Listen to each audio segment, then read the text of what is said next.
ஆண்டவரும் அருமை இரட்சகரும் மீட்பருமாயிருக்கிற கர்த்தராகிய இயேசு கிறிஸ்துவின் திருநாமம் மகிமைப்படுவதாக.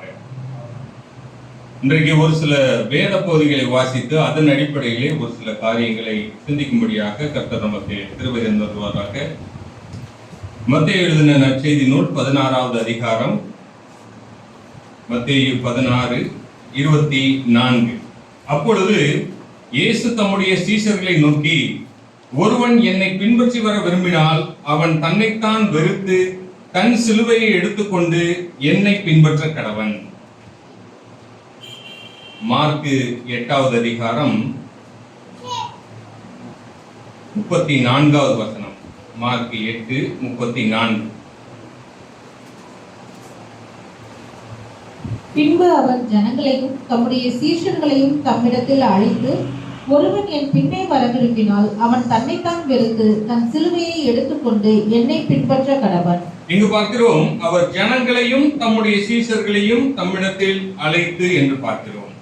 சீஷரிடம் சொல்லுகிறார் என்று ஒரு இடத்திலே வாசிக்கிறோம், ஜனங்களிடமும் சீஷரிடமும் சொல்லுகிறார் என்று நாம் வாசிக்கிறோம்.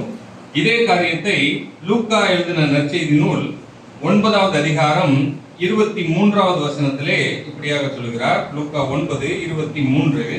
பின்பு அவர் எல்லாரையும் நோக்கி, ஒருவன் என் பின்னே வர விரும்பினால் அவன் தன்னைத்தான் வெறுத்து தன் சிலுவையை அனுதினமும் எடுத்துக்கொண்டு என்னை பின்பற்ற கடவன். இந்த 3 பகுதியிலும் சொல்லப்பட்ட ஒரே காரியம், எல்லாரையும் நோக்கி சொன்ன ஒரு காரியம், என்னை பின்பற்றுங்கள். இந்த உலகத்திலே எத்தனையோ தத்துவங்கள் தோன்றியிருக்கின்றன, எத்தனையோ அந்த தத்துவத்தை சொன்ன தலைவர்கள் தோன்றியிருக்கிறார்கள். ஆனால் இந்த உலகத்திலே மனிதனாக வந்த ஆண்டவராகிய இயேசு கிறிஸ்து ஒருவர் மாத்திரமே முதலாவதாக அந்த ஒரு பெருங்குரல் எடுத்து சொல்லுகிறார், என்னை பின்பற்றுங்கள். வேறு யாரும் சொல்லவில்லை. எல்லோரும் சொல்வார்கள், அந்த தத்துவத்தை நீங்கள் பிடித்துக் கொள்ளுங்கள், அந்த தத்துவத்தை நீங்கள் பின்பற்றுங்கள், நான் கற்பிக்கக்கூடிய இந்த பாடத்தை நீங்கள் எடுத்துக்கொள்ளுங்கள், ஆனால் என்னுடைய வாழ்க்கையிலிருந்து நீங்கள் எதையும் எடுத்துக்கொள்ளாதீர்கள், என்னுடைய தனிப்பட்ட நடக்கை, என்னுடைய தனிப்பட்ட வாழ்க்கையிலிருந்து எதையும் எடுத்துக்கொள்ளாதீர்கள் என்று சொல்லக்கூடிய அநேகர் இருக்கிறார்கள். ஆனால் ஆண்டவராகிய இயேசு கிறிஸ்து இந்த உலகத்திலே மனிதனாக வாழ்ந்த பொழுது அவர் சொன்ன மிகப்பெரிய ஒரு விஷயம், என்னை பின்பற்றுங்கள். அதில் பார்க்கிறோம், இந்த 2 பகுதி, மத்தேயும் சரி, மார்க்கும் சரி, லூக்காவும் சரி, இந்த 3 பகுதியிலும் ஆண்டவர் எந்த காரியத்தை சொன்ன பிற்பாடு இதை சொல்லுகிறார் என்று நீங்கள் சிந்தித்து பார்க்க வேண்டும். எதை சொன்ன பிற்பாடு இதை சொன்னார்? ஆண்டவராக இயேசு கிறிஸ்து இந்த உலகத்திலே மனிதனாக வந்ததனுடைய மிகப்பெரிய ஒரு நோக்கம் என்ன? மரிப்பதற்காக வந்தவர். நம்முடைய பாவங்களை மீட்டு, நம்முடைய பாவங்களுக்கு பலியாக தம்மைத்தாமே ஒப்பு கொடுத்து இந்த உலகத்துக்கு வந்தார். அதை அவர் சொல்லிக் கொண்டு வருகிறார். தன்னுடைய சீஷர்களிடமும் அங்கே இருந்த ஜனங்களிடமும் சொல்லுகிறார், இப்படியாக மனுஷகுமாரன் பாடுபட போகிறார். இங்கே இருக்கக்கூடிய இந்த வேத பாரகர்கள், பரிசேயர்கள், இந்த ஆசாரியர்களாலே இவர் பிடித்து கொலை செய்யப்பட போகிறார் என்ற தம்முடைய மரணத்தை குறித்து அவருடைய சீஷர்களுக்கு சொல்லிக்கொண்டே வருகிறார். அப்படி சொல்லிக் கொண்டு வரும் பொழுது இந்த பகுதியிலே 2 இடத்திலே ஒரு நபர் இடைபடுகிறார். யார் அவர்? அப்போஸ்தலனாகிய பேதுரு. அவர் என்ன சொல்லுகிறார்? ஆண்டவரே, இது உமக்கு நேரக்கூடாது அப்படின்னு சொல்லி அவரை தடை செய்கிறார். அப்படி தடை செய்யும் பொழுது ஆண்டவர் அவரை பார்த்து ஒரு வார்த்தையை சொல்கிறார். என்ன வார்த்தை? எனக்கு அப்பாலே போ சாத்தானே. தேவனுக்குரிய காரியங்களை குறித்து நீ சிந்திக்காமல் மனுஷர் சிந்திக்கிற பிரகாரமாக நீ சிந்திக்கிறாய். இதுதான் அவருடைய அந்த வார்த்தை. அந்த மத்தேயு 16வது அதிகாரம் 23 அந்த வார்த்தை தெளிவாக சொல்கிறது, நீ எனக்கு இடராய் இருக்கிறாய், தேவனுக்கு ஏற்றவைகளை சிந்தியாமல் மனுஷனுக்கு ஏற்றவைகளை சிந்திக்கிறாய் என்றார். ஆண்டவர் என்னை பின்பற்றி வா என்று சொல்லுகிறார். எதை குறித்து சிந்திக்க வேண்டும் என்பதை சொல்லுகிறார். எப்படி நீ அந்த காரியத்தை செய்ய வேண்டும் என்பதை தம்முடைய சீஷர்களுக்கும் எல்லாருக்கும் சொல்லுகிறார். இன்றைக்கும் ஆண்டவர் எல்லாருக்கும் அதை சொல்லிக் கொண்டிருக்கிறார், என்னை பின்பற்றி வாருங்கள். சரி, சீஷன் என்பதனுடைய அர்த்தம் என்ன? சீஷர்னா என்ன? ஆங்கிலத்தில் அதனுடைய பேர் என்ன? டிசைபிள். சரி, சீஷர் என்றால் தன்னுடைய குருவிடமிருந்து எதை கற்றுக்கொள்கிறாரோ அல்லது குருவை போல தான் மாறுதல். இமிட்டேட் இஸ் ஓன் குரு. யாரு அவருடைய மாஸ்டர், அந்த மாஸ்டரை இமிட்டேட் பண்ணணும். அவர் சொல்லக்கூடிய வார்த்தை, அந்த வார்த்தையை கற்றுக்கொண்டு அந்த வார்த்தையை தன்னுடைய வாழ்க்கையிலே கடைபிடித்து தன்னுடைய குரு எப்படி இருந்தாரோ அதை போல ஒரு நபர் இருக்கிறார் என்றால் அவர் சீஷர். கிறிஸ்தவர்களுக்கு அப்படின்னு சொல்லி ஒரு கிறிஸ்தவர்கள் அப்படின்னு ஒரு இடத்துல பேரிட்டாங்க. யாருக்கு அந்த பேரை கொடுத்தாங்க? சீஷர்களுக்கு. அப்போஸ்தலர் நடபடிகள் 11வது அதிகாரம் 26வது வசனம். அந்திரேயாவில் இருக்கக்கூடிய அந்த சீஷர்களை பார்க்கிறார்கள். அது அவங்க கொடுத்த பேர் இல்ல, அந்த பட்டணத்தில் இருந்த அந்த ஜனங்கள் அவருடைய நடக்கையெல்லாம் பார்த்து இவர்கள் கிறிஸ்துவை உடையவர்கள் அப்படின்னு சொல்லி அவர்களுக்கு கிறிஸ்தவர்கள் என்ற பெயர் கொடுத்தார்கள். கிறிஸ்தவர்கள் என்ற பெயர் யாருக்காக கொடுக்கப்பட்டது என்றால் சீஷர்களுக்காக கொடுக்கப்பட்டது. யார் ஒருவர் இயேசு கிறிஸ்துவை தன்னுடைய வாழ்க்கையிலே, தன்னுடைய வாக்கிலே, தன்னுடைய வழியிலே அங்கே பிரதிபலித்து காட்டுகிறாரோ அவர் சீஷர். அந்த சீஷர்கள் கூட்டமாக இருந்த பொழுது அவர்களை கிறிஸ்தவர்கள் என்று அந்த பட்டணத்தார் அழைத்தார்கள். பிரியமானவர்களே, நாம் எந்த நிலைமையிலே இருக்கிறோம் அதுதான் இன்றைக்கு நாம் சிந்திக்கக்கூடிய காரியம். கிறிஸ்தவர் சீஷர்கள் என்பவர்கள் கிறிஸ்தவர்கள். அப்ப அந்த கிறிஸ்தவர்கள் எப்படியாக, தன்னுடைய சீஷர்கள் எப்படியாக இருக்க வேண்டும் என்பதை ஆண்டவராகிய இயேசு கிறிஸ்து சொல்லிக் கொண்டு வருகிறார். பிரியமானவர்களே, ஒரு விஷயத்தை நன்றாக புரிந்து கொள்ளுங்கள். ரட்சிப்பு இலவசம் தான். ரட்சிப்பு இலவசம். ஆனால் சீஷத்துவம் விலையேற பெற்றது. ஒரு உதாரணம் சொல்றேனே, ஒரு நல்ல ஒரு காலேஜ் இருக்குன்னு வைங்க. அந்த காலேஜ்ல உங்களுக்கு சீட்டு கிடைக்கிறதுக்கு வாய்ப்பே இல்லை. ஆனா யாரோ ஒரு பெரிய மனுஷன் உங்களுக்கு என்ன செய்யறாரு, ஒரு ரெக்கமெண்டேஷன் லெட்டர் கொடுத்து உங்களை அந்த காலேஜ்ல சேர்த்து விடுறாருன்னு வைங்க. அந்த காலேஜ்ல சேர்த்து விடுறது உங்களுக்கு இலவசமா இருக்கலாம். ஆனா அந்த காலேஜ் படிப்பு முடிக்கும் பொழுது அந்த கோல்டு மெடல் வாங்கக்கூடியது இருக்கு பாருங்க, அது இலவசம் கிடையாது. அதுக்கு நீங்க என்ன செய்யணும்? பிரயாசப்படணும், எஃபர்ட் போடணும், படிக்கணும். அதுக்காக நீங்க என்ன செய்யணும்? ராத்திரி போல உட்கார்ந்து கஷ்டப்படணும். அது விலையேறப்பட்டது. அதே போல்தான் நாம் பரலோகத்திற்கு நாம் தகுதியுள்ளவர்கள் அல்ல. சரிங்களா? இன்னைக்கு ஆராதனையில கூட நல்ல ஒரு இது, பாவிகளே பிரதான பாவி நான் சொல்லி அப்போஸ்தலனாகிய பவுலே சொல்றாரு. அப்ப அப்படி பாவியாகிய நாம் பரலோகத்திற்கு செல்வதற்கு எந்த ஒரு தகுதியும் இல்லை. நம்முடைய படிப்போ, நம்முடைய அறிவோ, நம்முடைய ஞானமோ, நம்முடைய செல்வமோ அதற்கு தகுதி அல்ல.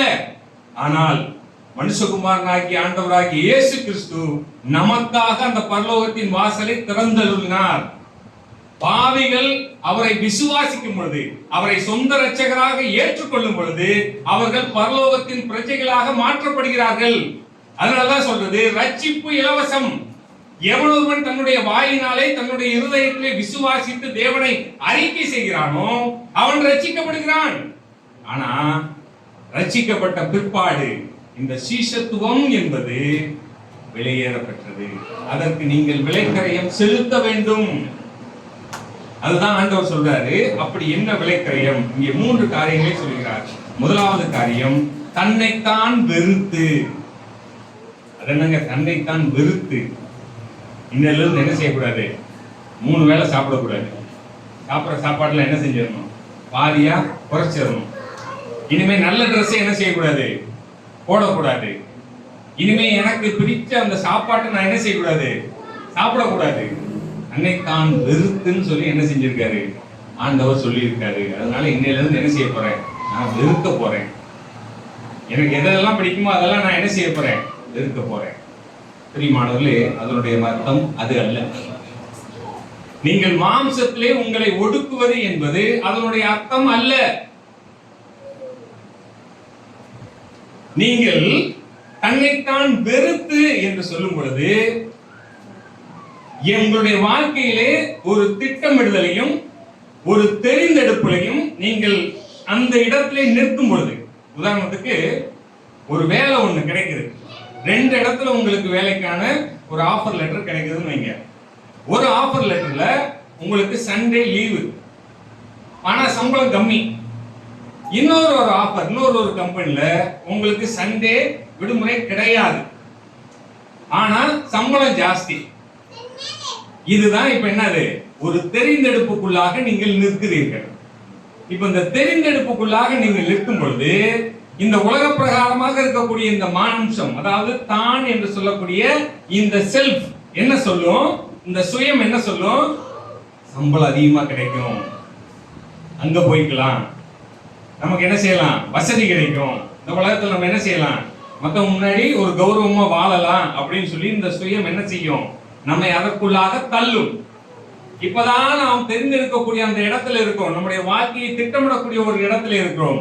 அப்ப திட்டமிடுதலிலும் தெரிந்தெடுப்பதிலும் எவன் ஒரு மனப்பூர்வமாக முழுவதுமாக அந்த பொறுப்பை தேவனிடத்திலே ஒப்பு கொடுக்கிறானோ அவன் தான் தன்னைத்தான் வெறுத்தவன். பிரியமானவர்களே, தன்னைத்தான் வெறுத்து அப்படிங்கறது அர்த்தம் இதுதான். இப்ப இந்த 2 ஆஃபர் லெட்டர்ல ஆண்டவர் முன்னாடி வச்சு ஜெபம் பண்றாங்க. ஆண்டவரே, எனக்கு இது சித்தமாக எனக்கு ரொம்ப எனக்கு ரொம்ப பிடிச்ச வேலையா இருக்கு, சம்பளமும் கூட இருக்கு, ஆனா இது என்ன இல்ல, சண்டே மட்டும் எனக்கு லீவ் இல்ல, இது எனக்கு என்னுடைய மனசு பிரகாரம் இது எப்படி இருக்கு, ரொம்ப ஆர்வமா இருக்கு, ஆனாலும் இந்த சண்டேயினுடைய இந்த முக்கியத்துவம் என்னங்கிறது எனக்கு தெரியும், இந்த ஐக்கியத்தினுடைய முக்கியத்துவம் என்னங்கிறது எனக்கு தெரியும், சபை கூடியவர்களுடைய முக்கியத்துவம் என்னங்கிறது எனக்கு தெரியும். அதனால நான் என்ன செய்றேன், உம்முடைய சித்தத்தின் பிரகாரம் நான் இன்னொரு வேலை, அந்த வேலையை நான் என்ன செய்துக்கிறேன், தெரிந்தெடுக்கிறேன். அப்ப பிரியமானவர்களே, இதே போல உங்கள் வாழ்க்கையிலே எந்த சூழ்நிலையிலும், படிப்பாக இருக்கலாம், உங்கள் திருமணமாக இருக்கலாம், உங்களுடைய குழந்தைகளை பொறுத்த காரியமாக இருக்கலாம், எந்த ஒரு காரியத்திலும் திட்டமிடுதல், தெரிந்தெடுத்தல், இந்த 2 நிலைகளிலும் எவன் ஒருவன் அந்த நிலையை தானே எடுத்துக்கொள்ளாமல் மனப்பூர்வமாக தேவனிடத்தில் அதை ஒப்புக் கொடுக்கிறார் இல்லையா, அதுதான் தன்னைத்தான் வெறுத்தல். ஆண்டவராகிய இயேசு கிறிஸ்து அதைத்தான் சொன்னார். இந்த மாதிரி பாடுபடணும், மரணத்தை நான் சந்திக்கணும் அப்படின்னு சொல்லி சொன்ன பொழுது அப்போஸ்தலனாகிய பேதுரு நடக்கக்கூடாதுன்னு சொல்றாரு. உடனே அவர் சொன்னாரு, நீ தேவனுக்குரியதை சிந்திக்காமல் மனுஷருக்குரியவைகளை சிந்தித்தார். அப்போ முதல்ல நீ செய்ய வேண்டியது தன்னைத்தான் வெறுத்து. இந்த 3 பகுதிகளில் 2 பகுதிகளில் இந்த அப்போஸ்தலனாகிய பேதுருவுடைய இந்த காரியம் இருக்கும். லூக்கா மாத்திரம் அதை சொல்லியிருக்க மாட்டார். சொல்லியிருக்காம அவர் கடைசியாக இந்த ஒருவன் தன்னைத்தானே வெறுத்து என்ற அந்த காரியத்தை மாத்திரம் சொல்லியிருப்பார். ஆனால் மற்ற 2 பகுதியிலும் பேதுருவுடைய காரியம் இருக்கு. அப்ப பிரியமானவர்களே, தன்னைத்தான் வெறுத்து, கம்ப்ளீட்லி டினை, கம்ப்ளீட்லி டிஸ்ஓன். அப்போ என்னுடைய விருப்பத்தை விட தேவனுடைய விருப்பம் முக்கியம் என்பதை மனப்பூர்வமாக ஏற்றுக்கொள்ளுதல். அங்கதான் சிக்கல், மனப்பூர்வமாக ஏற்றுக்கொள்ளுதல். சரி ஆண்டவரே, நான் இதை பத்தி எல்லாம் சகோதரர்கள்லாம் கேட்டேன், எங்க சர்ச்சு பாஸ்டர்ட்டையும் கேட்டேன், அவர் இந்த மாதிரி போனா நல்லா இருக்கும்னு சொல்லி சொல்றாரு, அதனால நான் எடுத்துக்கிறேன். இல்லை தீர்மானவர்களே, மனப்பூர்வமாக அதை நீங்கள் என்ன செய்ய வேண்டும், ஏற்றுக்கொள்ள வேண்டும். இதோ இந்த தேவன் என்னுடைய வாழ்க்கையிலே இதை அவருடைய சித்தமாக வைத்திருக்கிறார், நான் அதை முழுவதுமாக மனப்பூர்வமாக ஏற்றுக்கொள்கிறேன். இதுதான் அந்த தன்னைத்தானே வெறுத்தல் அப்படிங்கிறது. அதனாலதான் ஆண்டவராகிய இயேசு கிறிஸ்து கெத்செமனேயிலே பாடுகள், அந்த பாடுகளை எல்லாம் அவர் நினைத்து பார்க்கும் பொழுது இறுதியாக ஒரு காரியத்தை சொன்னார். என்ன சொன்னார், என்னுடைய சித்தத்தின்படி அல்ல உம்முடைய சித்தத்தின்படியே ஆக கடவுது என்று சொன்னார். லூக்கா 22:42, நேரம் கம்மியா இருக்கு, நான் வேகமா பாருங்க. லூக்கா 22:42 ஆண்டவர் சொல்றார், என்னுடைய சித்தத்தின்படி அல்ல, அதற்கு முழுவதுமாக மனப்பூர்வமாக தேவனுடைய சித்தத்திற்கு தம்மைத்தானே ஒப்பு கொடுத்தார். அப்ப பிரியமானவர்களே, நம்முடைய வாழ்க்கையிலே நம்முடைய அந்த முழு உரிமை, இது ஒரு முழு உரிமை. இந்த மனிதனாக பிறந்தவனுக்கு இருக்கக்கூடிய பெரிய ஒரு உரிமையாக இந்த உலகம் சொல்வது என்னன்னா, என்னுடைய வாழ்க்கையிலே எல்லா காரியத்திலும் என்னால் முடிவெடுக்க முடியும்.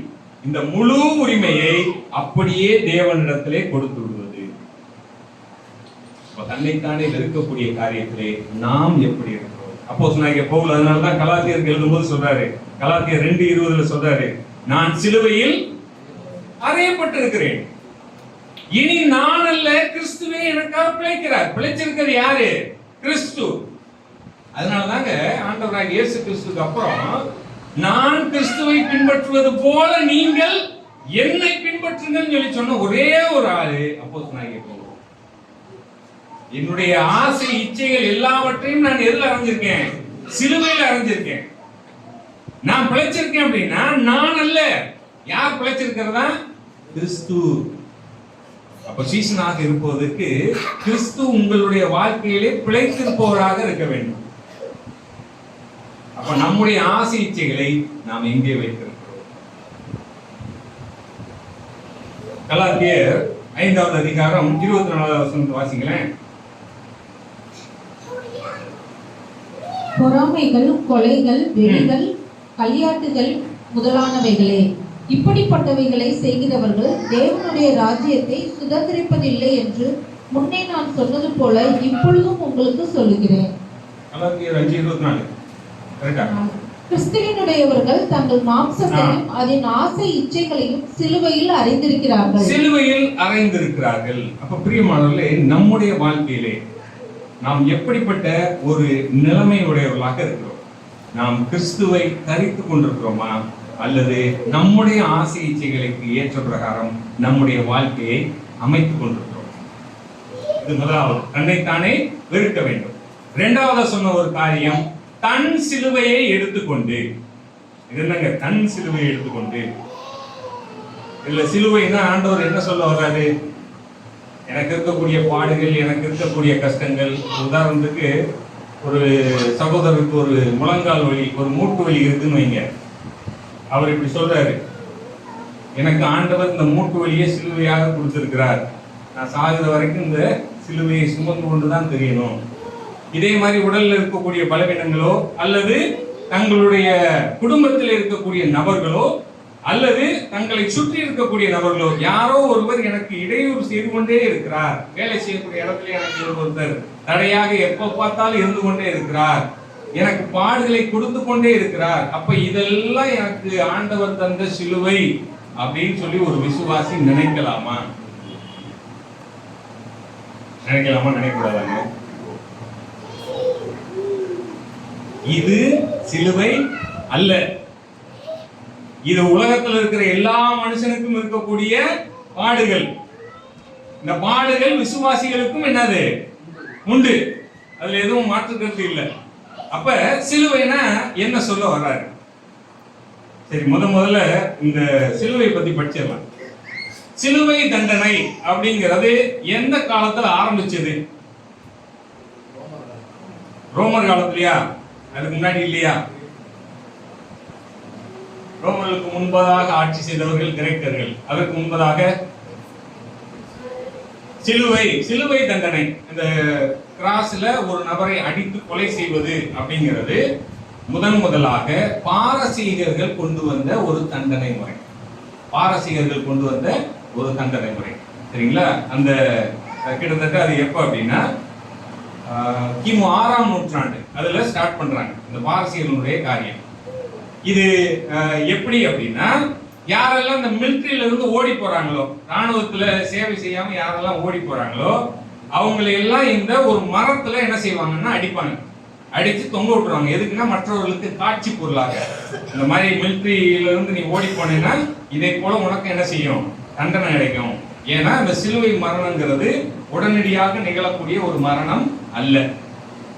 குறைந்தது 2 நாட்கள், 5 நாட்கள், 1 வாரம் அவர்கள் அந்த மரத்திலே தூங்கி அவர்கள் கொஞ்சம் கொஞ்சமாக அந்த மரணத்தை என்ன செய்வார்கள், ருசிப்பார். சரிங்களா? கொஞ்சம் கொஞ்சமாக அந்த மரணத்துக்குள்ளாக போவார்கள். அதுதான் அந்த சிலுவை மரணத்தினுடைய காரியம். சரியா? பாரசீகர்கள் இதை முதலாவதாக கொண்டு வந்தார்கள். ஆனா இந்த சிலுவை மரணத்தை ரொம்ப ஒரு சிஸ்டமேட்டிக்கா கொண்டு வந்த நபர்கள் தான் யாரு? ரோமர்கள். அத ஒரு ஸ்டாண்டர்ட், ஒரு ப்ரொசீஜர், இப்படித்தான் நடக்கணும் அப்படின்னு சொல்லி கொண்டு வந்தவர்கள் ரோமர்கள். அதற்கு முன்னாடி எல்லாம் ஒரே மரம், ஒரே ஒரு தூண்ல மேல கைகள் அடிக்கப்பட்டிருக்கும், கீழே கால்கள் அடிக்கப்பட்டிருக்கும். அப்படிப்பட்ட நிலைமையிலே அவர்கள் செய்து கொண்டு வந்தார்கள்.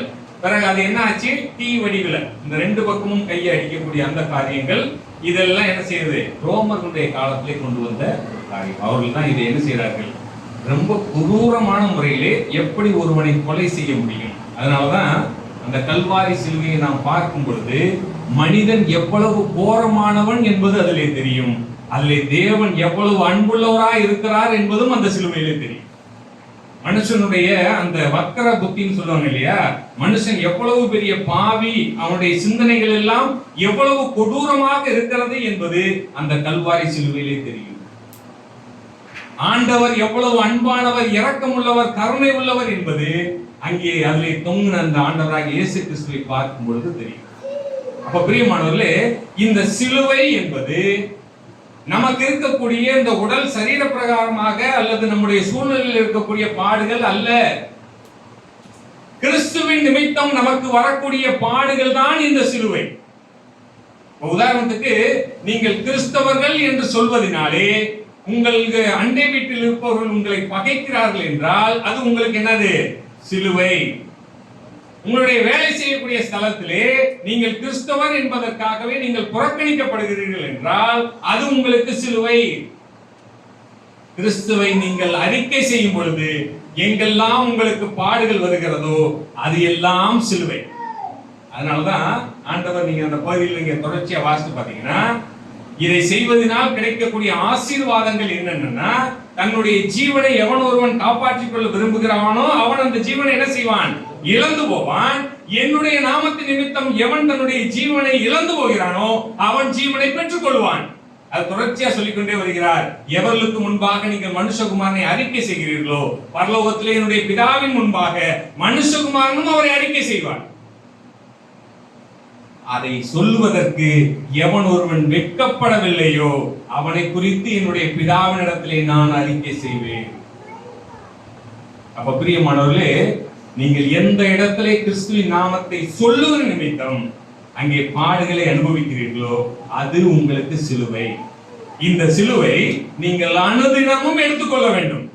தன்னுடைய சிலுவையை எடுத்துக்கொண்டு அனுதினமும். அப்போ கிறிஸ்துவின் நிமித்தம் வரக்கூடிய அவமானங்கள், புறக்கணிப்புகள், பாடுகள், இவை எல்லாவற்றையும் மனப்பூர்வமாய் விருப்பத்தோடு ஏற்றுக்கொள்ளுதல். இதனுடைய இன்னொரு அர்த்தம் என்ன அப்படின்னா, கிறிஸ்துவினோடு இருக்கக்கூடிய அந்த ஐக்கியத்தை நீக்கும்படியாக வரக்கூடிய எல்லாவற்றையும் எதிர்ப்பது. அது யாராக வேண்டுமானாலும் இருக்கலாம். ஆனால் இந்த கிறிஸ்துவனுடைய ஐக்கியத்தை என்னால் விட முடியாது என்ற ஒரு வைராக்கியத்தோடு இருக்கக்கூடிய ஒரு மகிழ்ச்சியான ஒரு வாழ்க்கை தன்னுடைய சிலுவையை எடுத்துக்கொள்வது. அந்த பாடுகளை மனப்பூர்வமாக அனுபவிப்பது. இந்த சிலுவையை நீங்கள் இந்த வரலாறை நீங்கள் பார்க்கும் பொழுது அதற்கு பெயரே மரண பாதை தான். ஆண்டவராக இயேசு கிறிஸ்து 33 ஆண்டு காலம் இந்த உலகத்திலே வாழ்ந்தார். அவர் வாழ்ந்த பொழுது யாருடைய ராஜ்யம், யார் அந்த தேசத்தை ஆண்டு கொண்டிருந்தார்கள்? ரோமர்கள் ஆண்டு கொண்டிருந்தார்கள். இந்த சிலுவை தண்டனை ஆண்டவராக இயேசு கிறிஸ்து பிறப்பதற்கு முன்பதாகவே இருந்த ஒரு தண்டனை. இந்த 33 ஆண்டு காலம் கிட்டத்தட்ட 20,000 25,000 பேர் சிலுவை மரத்திலே அடிக்கப்பட்டு கொலை செய்யப்பட்டிருக்கிறார்கள். அந்த எருசலேம் நகரத்தில் இருக்கிற எல்லா ஜனங்களுக்கும் அதனுடைய காரியம் எல்லாம் நன்றாக தெரியும். ஆனாலும் ஆண்டவர் அந்த சிலுவையை தூக்கி சுமந்து சென்ற பொழுது அந்த ஜனங்கள் எல்லாரும் அழுதார்கள். அப்ப பிரியமானவர்களே, நம்முடைய வாழ்க்கையிலே நாம் எத்தகைய சிலுவைகளை நாம் சுமந்து கொண்டு வருகிறோம்? ஒரே ஒரு நிமிஷம் யோசிச்சு பாருங்க. கிறிஸ்துவின் நாமத்தின் நிமித்தம் கடைசியாக நீங்கள் என்ன பாடுபட்டீர்கள்? கிறிஸ்துவின் நாமத்தின் நிமித்தம் கடைசியாக நீங்கள் என்ன பாடுபட்டீர்கள்? ரொம்ப கஷ்டமான கேள்வியோ, நம்ம சிந்திக்க வேண்டிய கேள்வி.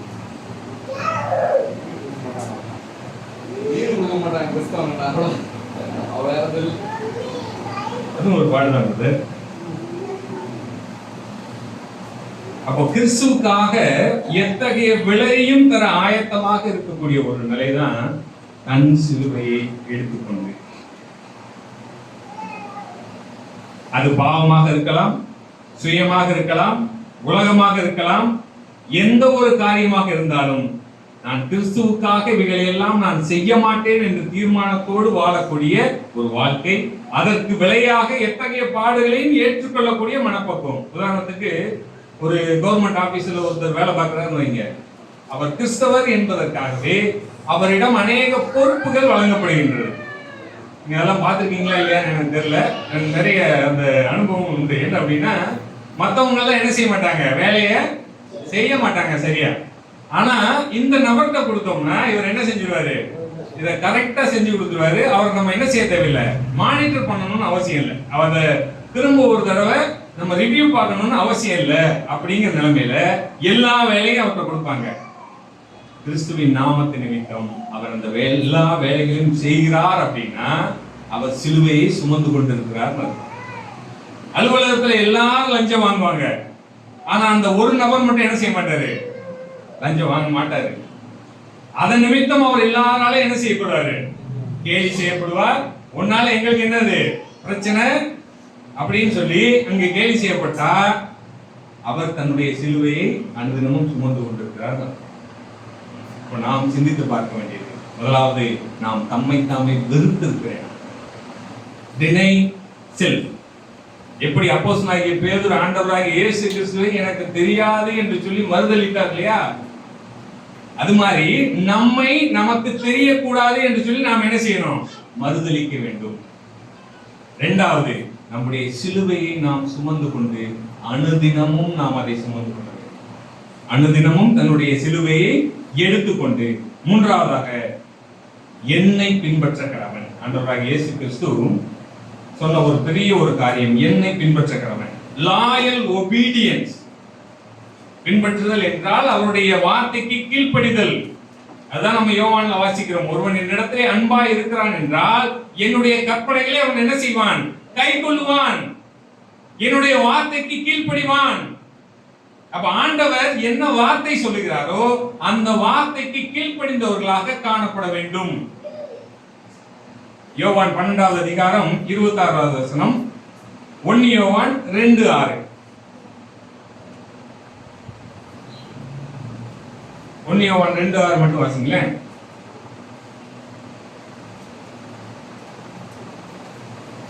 அவருக்குள் நிலைத்திருக்கிறேன் என்று சொல்லுகிறவன் அவர் நடந்தபடியே தானும் நடக்க வேண்டும். அவர் நடந்தபடியே தானும் நடக்க வேண்டும்.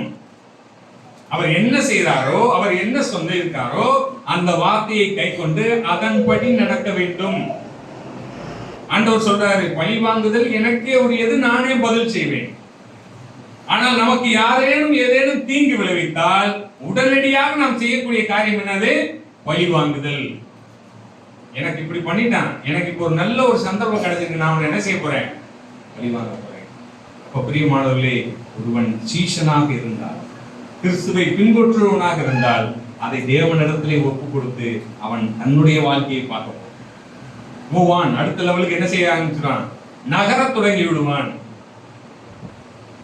ஒருவர் அன்பாயிருங்கள் ஆண்டவர் சொல்லி இருக்காரு. உலகத்தை விட்டு ஆண்டவர் இப்போ புறப்படக்கூடிய அந்த நேரத்திலே அவர் யோவானிலே அந்த 13 இருந்து அவர் என்ன செய்கிறார், இவர்களுக்காக ஜெபம் செய்து விடுறார். நான் உங்களில் அன்பாய் இருக்கிறது போல நீங்களும் ஒருவரில் ஒருவர் அன்பாயிருங்கள். சபைக்கு ஆண்டவர் சொன்ன ஒரு பெரிய காரியம், நீங்கள் ஒருவரில் ஒருவர் அன்பாயிருங்கள். அப்ப சபையிலே நாம் இருக்கும் பொழுது நம்முடைய சகோதர சகோதரிகளிடம் நாம் அன்பு செலுத்துகிறோமா? அப்படி அன்பு செலுத்துகிறவன் கிறிஸ்துவனுடைய சீஷனாக இருக்கிறான், அவருடைய வார்த்தையை கை கொண்டவனாக இருக்கிறான். அப்ப பிரியமானவர்களே, இந்த 3 காரியங்கள் சீஷனுடைய காரியம். இந்த 3 காரியத்திலே நாம் எந்த இடத்திலே இருக்கிறோம்? நம்மை நாமே வெறுத்திருக்கிறோமா? கிறிஸ்துவுக்காக பாடுகளை அனுபவிக்க நாம் ஆயத்தமாக இருக்கிறோமா? அவருடைய வார்த்தைகளை கற்றுக்கொண்டு அதற்கு கீழ்ப்படிந்து நம்முடைய வாழ்க்கையை நடத்த நாம் ஆயத்தமாக இருக்கிறோம். 3 காரியங்களை நாம் சிந்தித்து பார்ப்போம். இதை செய்வதனால் கிடைக்கக்கூடிய ஆசீர்வாதங்கள் அநேகம் பிரியமானவர். ஆண்டவர் சொல்லுகிறார், இந்த உலகத்திலே நீங்கள் எல்லாவற்றையும் நீங்கள் சம்பாதித்து சேர்த்து வைக்கிறீர்கள் சரி, ஆனால் இவை எல்லாவற்றையும் விட்டு நீங்கள் என்ன செய்ய வேண்டும், ஒரு நாள் போக வேண்டும். அங்கே போன இடத்திலே நீங்கள் ஒன்றுமில்லாமல் இருந்தால் என்ன பிரயோஜனம்? சரிங்களா? ஆண்டவர் சொல்லக்கூடியது அதான். நீங்கள் இந்த பூமியிலே பொக்கிஷத்தை சேர்த்து வைத்தால் இங்கே திருடர்கள் இருக்கிறார்கள், கள்ளர்கள் இருக்கிறார்கள், இங்கே கரையான் அரிக்கும். உங்கள் பொக்கிஷங்களை எங்க சேர்த்து வைங்க? பரலோகத்திலே சேர்த்து வைங்க. அநித்தியமான இந்த பொருள்களினாலே நித்தியத்திலே நீங்கள் உங்கள் பொக்கிஷங்களை சேர்த்து வையுங்கள், சம்பாதியுங்கள். அங்கே நித்தியத்திற்கு வரும்பொழுது உங்களை ஏற்றுக்கொள்ளக்கூடிய மனிதர்கள் இருக்கும்படியாக நீங்கள் என்ன செய்யுங்க? மனிதர்களை சம்பாதியுங்கள். பிரியமானவர்களே, நாம் எதை நோக்கி நகர்ந்து கொண்டிருக்கிறோம்? இந்த உலகத்துக்கு ஊடாக நாம் சென்று கொண்டிருக்கிறோமா, அல்லது நம்முடைய பார்வை பரலோகத்தை நோக்கியதாக இருக்கிறது? பரலோகத்தை நோக்கியதாக இருக்கிறது என்றால் நாம் அவருடைய சீஷர்களாக இருக்கிறோம். அவருடைய சீஷர்களாக இருக்கிறோம் என்றால் நாம் கிறிஸ்துவை உடையவர்களாக இருக்கிறோம். கிறிஸ்துவை உடையவர்களாக இருக்கிறோம் என்றால் இதோ அவருடைய நாமத்தின் நிமித்தம் நாம் அந்த நித்திய ஜீவனை சுதந்திரித்துக் கொள்பவர்களாக இருப்போம். அது விலையேற பெற்றது. எனவே சிந்தித்து பார்ப்போம். நம்முடைய வாழ்க்கையில் சிந்தித்து ஒவ்வொரு காரியத்திலும் தேவனுடைய சித்தத்தின் பிரகாரம் நடந்து அவருடைய நாமத்தை மேம்படுத்துவோம். கர்த்தருடைய திருநாமம் மேம்படுத்துவோம்.